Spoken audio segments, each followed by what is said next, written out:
Estamos de regreso en Mega Noticias TVC. Muchísimas gracias por continuar con nosotros. Y a raíz de esta emergencia sanitaria y de esta pandemia, una de las grandes incógnitas que surgen todos nosotros es cuándo estará lista una vacuna que pueda pues ya terminar con este mal de una vez por todas, que pueda brindarnos inmunidad. Y es por eso que vamos a platicar en esta ocasión con la doctora Rosalind Lemus. Ella es doctora en biología molecular en la Universidad de Oxford, además investigadora en desarrollo de nuevos medicamentos para cáncer y COVID-19, CEO de Data Analytics and Visualization for Science.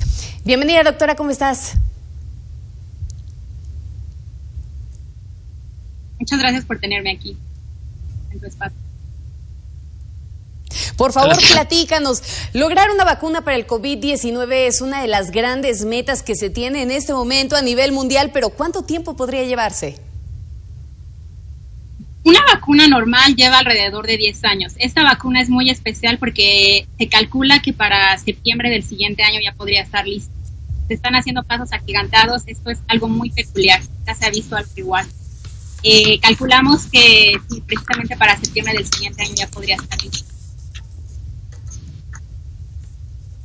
Hasta septiembre del 2021, pero ¿ya están probando algún prototipo en humanos? ¿Ya se han realizado pruebas? Porque hemos visto información en donde de pronto, incluso antes de que llegara la pandemia a nuestro país, ya se hablaba de algunos prototipos que podrían estarse probando en humanos. Sí, hay alrededor de 3 prototipos en China, hay alrededor de otros 3 en Estados Unidos, algunos en Inglaterra. El problema de esto es... una vacuna normal tarda 10 años, 9 años en probarse en humanos, alrededor de 1 año en probarse en animales. Entonces, se está recortando el tiempo de prueba en humanos de 10 años a alrededor de 6 a 9 meses. Algunas ya se están probando en humanos para la primera fase, que es en humanos sanos. Después se tiene que probar en humanos contagiados, y eso es lo que lleva más tiempo. Entonces, se calcula que máximo en septiembre del siguiente año, si llevamos suerte, podría ser incluso principios del siguiente año. Pero además de todo esto, está la parte de producción. O sea, una vez que se prueba la vacuna, tiene que llevarse a cabo la parte de producción para que pueda salir al mercado. Entonces, por eso se contabiliza hasta septiembre del siguiente año. Hay un grupo, de hecho, de la Universidad de Oxford que ha dicho que incluso podría estar lista la primera parte en septiembre de este año. Entonces, estamos esperando... está en una carrera política y económica para tener la vacuna lista. Ojalá, porque realmente es... ojalá, porque realmente es una de las añoranzas que se tienen en este momento a nivel mundial. Mencionabas ahorita 2 países. ¿Cuáles son los países que ya tienen más camino andado y qué pasa concretamente en el caso de México para el desarrollo de esta vacuna? ¿Ya hay investigaciones al respecto? En México se está llevando investigaciones en el Instituto de Biotecnología de la UNAM, pero los países que llevan pasos más agigantados son Estados Unidos y China, porque hay más inversión. De hecho, Bill Gates está... Definitivamente Estados Unidos y China, claro. En al menos 7 vacunas en diferentes empresas. Entonces ahí hay una carrera entre universidades, institutos y además empresas que no son gubernamentales, que son privadas. Entonces ahí va a ser una cuestión política. Al final, cuando esté la vacuna lista, vamos a saber si va a ser accesible para todos o para ciertos países o para ciertas poblaciones.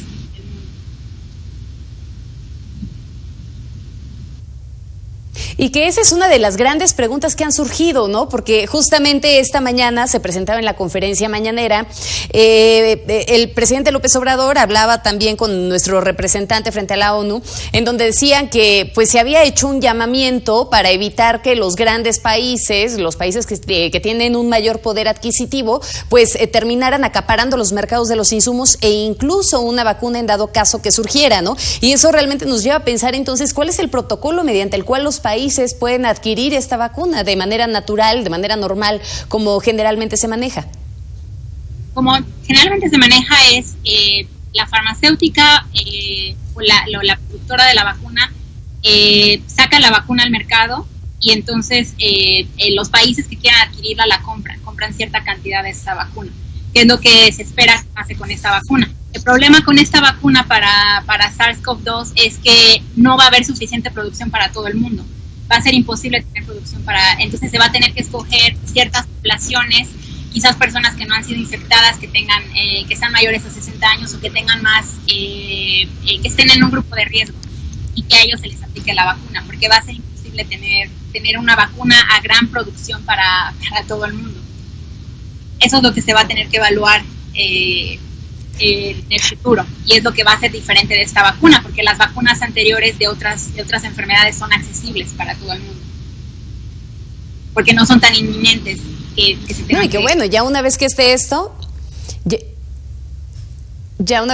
va a surgir también la duda de para quién va a ser esta vacuna, ¿no? Si los primeros que van a poderse aplicar esta vacuna y finalmente los funcionarios públicos que también siempre se cuelan dentro de todo esto, o si los propios ciudadanos en determinado instante tendremos que pagar por ella.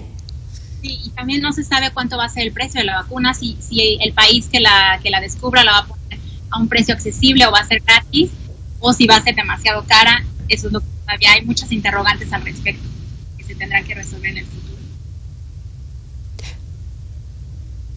Hay muchos mitos también, doctora, porque de pronto se hablaba incluso de que esta vacuna contra la tuberculosis podría ser bastante efectiva para combatir el COVID-19. Respóndenos esa duda que seguramente muchos la han de tener, sobre todo considerando lo que se hablaba de que en Rusia pues estaban prácticamente diciendo que esto iba a ser ya obligatorio, ¿no?, para evitar la propagación del COVID.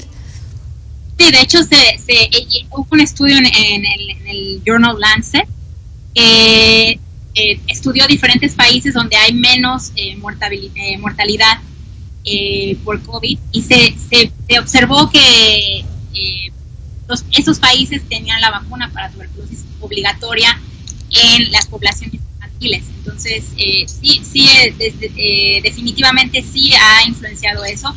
No tiene que ver en que la mortalidad no se presente, pero hay índice de mortalidad en ese país. Entonces, eso nos habla de que es importante tener buenas políticas de vacunas para nuestra población en el futuro de otras enfermedades, considerando este parteaguas.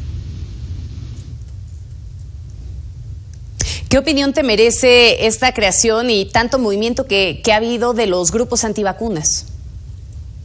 Bueno, los grupos antivacunas desafortunadamente han desatado muchas noticias falsas al respecto de las vacunas, con la relación de las vacunas con el autismo, lo cual es totalmente falso. Ha habido bastantes estudios de pruebas, y ahora estamos viendo este brote de sarampión en Europa y en México, precisamente por grupos antivacunas. Y desafortunadamente esto seguirá. Bien, doctora, y con esto cierro. Sí. Gracias, Magda. ¿Hasta cuándo crees que vaya a durar este distanciamiento social? Desafortunadamente, lo ideal sería tener el distanciamiento social hasta que se encuentre la vacuna. Hasta que no tengamos una vacuna, no estamos totalmente protegidos. Y si se abre el distanciamiento social, existe el riesgo de un segundo brote de COVID en el mundo. Entonces, desafortunadamente, tendremos que estar quizás alternando con distanciamiento social, abrirlo y estar en etapas de distanciamiento social y no distanciamiento social hasta que se tenga una vacuna. Uy, eso realmente termina desmoronando nuestras expectativas de cuándo terminaremos nuevamente saliendo a la calle. Doctora, muchísimas gracias de verdad por tomarnos la llamada y permítenos estar al habla contigo para cualquier información que pueda surgir al respecto. Gracias, Magda. Gracias a ustedes. Buenas tardes. Pues ahí lo tienen, la doctora Roselyn Lemus, doctora en Biología Molecular por la Universidad de Oxford. Vamos a hacer una pausa, pero ya volvemos. Somos Mega Noticias TVC.